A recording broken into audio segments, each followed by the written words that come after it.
I'm going to put this here. I don't have a PowerPoint, but I was able to pick up this lighthouse yesterday. There was only one in the store, and I'm not a shopper. And I walked right into it, and I said, this defines what I want to say today. So, first of all, I gave up my daughter's birthday to be here today.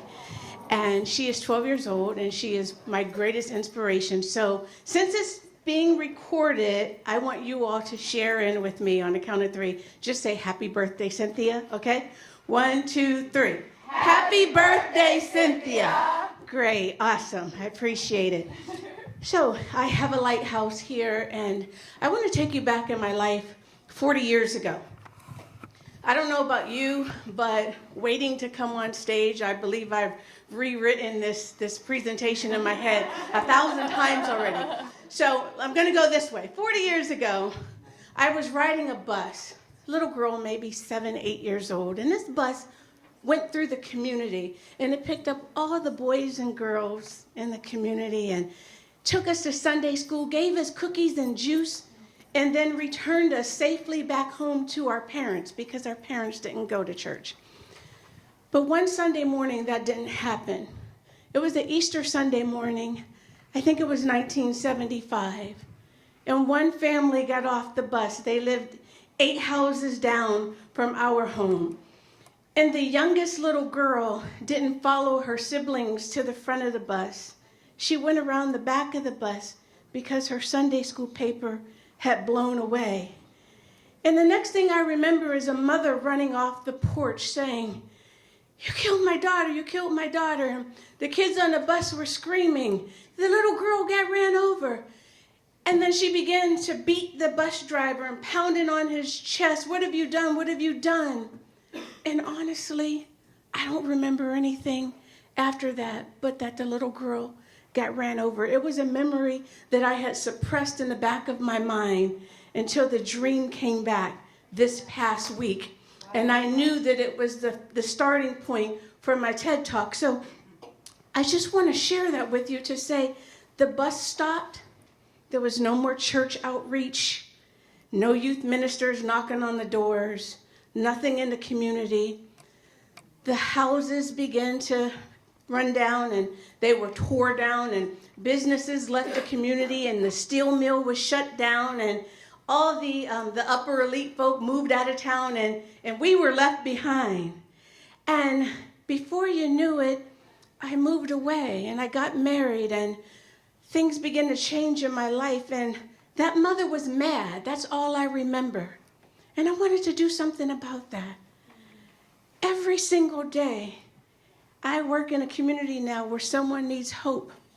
And I saw this lighthouse, and it reminded me how lighthouses are strategically placed in the ocean to identify important places, or if it's a dangerous area in the sea, that lighthouse is put there to warn navigators that it is a dangerous area. You see, that community that I grew up in, it's dangerous now.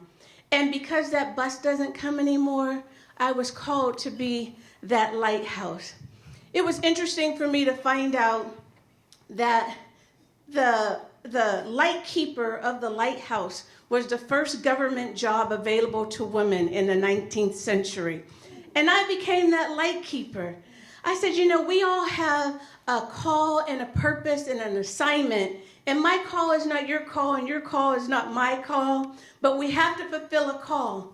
You see, my lighthouse is not just a lighthouse, Hasina. It's a global lighthouse. And it's 3 blocks from the street that little girl was ran over on. I didn't plan it that way. I didn't even understand. It's 6 years later, and I see that I'm in the same community making a difference.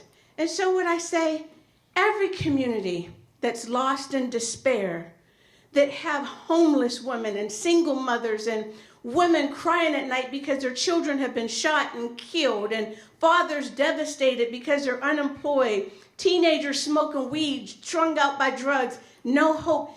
Every community in that situation needs a global lighthouse. And it needs a light keeper who is a servant leader. Someone said that earlier. I said, that's in my talk. What is that servant leader? That servant leader is someone that I've come to know myself, someone who's willing to do the impossible for the ungrateful, who have done so much for so little, with so little, for so long that they're certified to do anything with nothing at all. That servant leader looks on the observation deck, and it reaches into the community, and it sees potential and opportunities to bring those people into the lighthouse to help our children, who will look even further across the seas and in the oceans and in the global perspective and connect educators and entrepreneurs and clergy to make a difference. So I ask today that you would stand in agreement with me.